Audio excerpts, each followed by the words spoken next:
اگر ہم کچھ عرصہ مقامی کام کرتے ہوئے مسجد آباد کی محنت کرتے ہوئے اگر ہم کچھ عرصہ مدینے میں رہے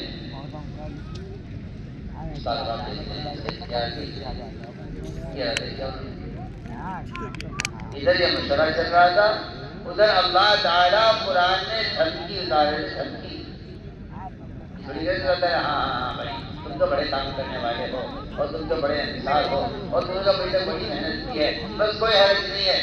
یہاں سے جاؤ کچھ دن کے لیے دعوت کرنا چھوڑ دو، کچھ دن کے لیے باہر سے نکلنا چھوڑ دو، اور اب تو کوئی شکایت ہونے والا نہیں ہے، اس سے نکلنا ضروری ہو۔ صحابی خود کہہ رہے ہیں کہ کوئی شکایت ہونے والا نہیں ہے، اس سے نکلنا ضروری ہو جائے۔ جیسے آج کے لوگوں کا خیال ہے کہ صاحب تو خدا کی نگاہ کرتے اسی کے لیے واجب اسی کے لیے وحی ہوتی تھی، میں کہتا ہوں کہ خیال غلط ہے بالکل۔ صحابہ کا پھرنا وہ تو امام دین کے لیے ہے، صحابہ کا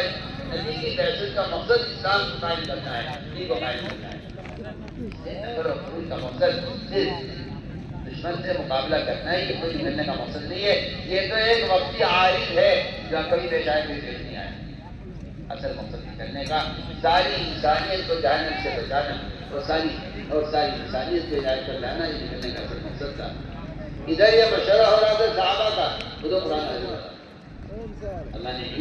اللہ نے ان صحابہ کو نکلنے کی دھمکی دی ہے اور ہلاکت کی دھمکی دی ہے، جو صحابہ بہت پھرنے والے تھے، جو انسان کو کرتے ہی نہیں ہے، ان کے لیے کیا دھمکی ہوگی جب اتنی محنت کرنے والوں کے لیے اللہ نے قرآن پہنچنا دیا۔ اللہ نے فرمایا منجو کو بھی سبھی صحابہ نے آئے آپ نے پوچھا صحابہ سے یہ کیا بات ہے، تم نے کیا سوچا؟ اللہ ناراض ہو رہے ہیں، اللہ ناراض ہو رہے ہیں، تم نے کیا مشورہ کیا ہے؟ یہ اللہ نے یہ سوچا کہ اسلام دیکھ چکا ہے، مسلمان کافی ہو گئے ہیں، ملکوں میں دین پہنچ چکا ہے،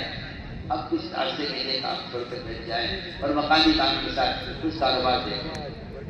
اللہ نے بات کو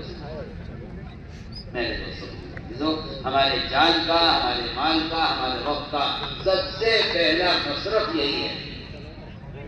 سب سے پہلا مصرف یہی ہے کہ ہم اللہ کے دین دنیا میں کھائیں۔ دیکھو حدیث میں ایمان کے 3 درجے بتائے گئے، یہ حدیث سننا بہت ضروری ہے سب کے لیے، کیونکہ میں کہنا یہ چاہتا ہوں کہ ایمان کے بڑھنے کا سبب بھی دعوت ہے صرف، اور ایمان آپ کے اندر کتنا ہے اس ایمان کے ناپنے کا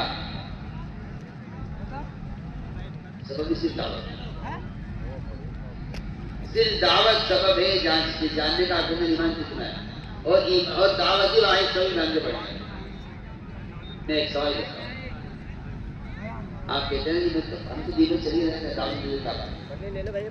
ہم تو نماز پڑھتے ہیں، روزہ رکھتے ہیں، حج کرتے ہیں، زکات دیتے ہیں، سارا اعمال خیر کرتے ہیں، اگر ہم دعوت نہیں دیتے تو پھر آپ کی کہہ رہے کہ ہمارا ایمان قابل ہے۔ سنیے بہت توجہ سے میری بات، آج کل کے سارے بھائی مولوی بھائی پڑھے لکھے اس طرح کی باتیں کرتے ہیں، لیکن میں نماز پڑھ رہا ہوں، روزہ رکھ رہا ہوں، زکات دے رہا ہوں، حج کیے ہوئے ہوں، میں جھوٹ نہیں بولتا، میں غیبت نہیں کرتا، میں اپنی ذات سے مکمل دیندار ہوں،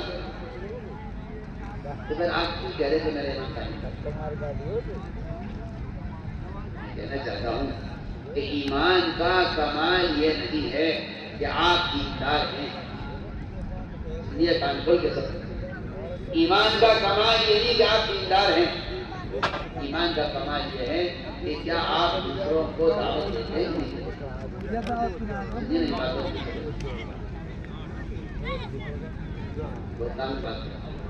میں اس کی مثال دے رہا تھا آپ کو تاکہ میری